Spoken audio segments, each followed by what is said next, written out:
If somebody sees it, it collapses instantaneously into a solid structure known as your house. Your house has a specific frequency because of the way the atoms were stacked. So it always collapses into the same structure. When you get around that corner and you finally make it home and you see it, that's when it collapses back into your house again.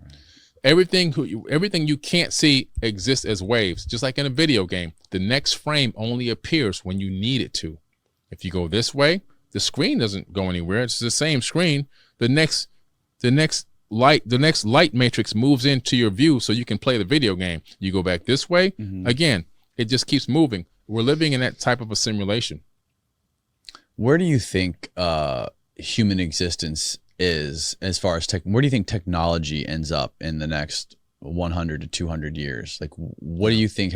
Do you have an optimistic view of this, or do you have sort of a dystopian view of this, or where do you think we go? What do you think happens with artificial intelligence and machines and the human species? I'm pretty optimistic, actually, just based on what I know from research and cycles. It looks like we're in the Tetra Yuga, according to the Yuga cycles. We're on the beginning of a silver age, heading back toward a golden age.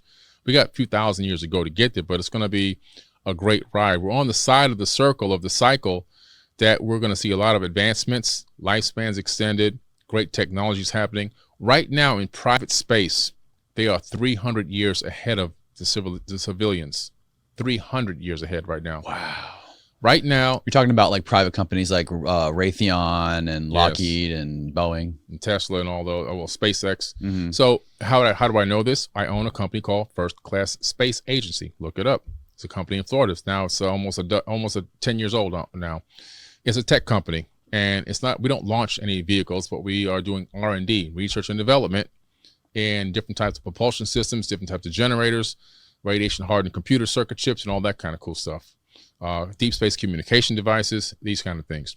So with that, I get access to the space symposiums. Now in the space symposium, I get access to private space. And in there, those talks are non-disclosed. However, I can tell you 300 years ahead of the general population. Okay, that's my company right there. Wow. 300 years ahead. And so whatever you could think of has already been done.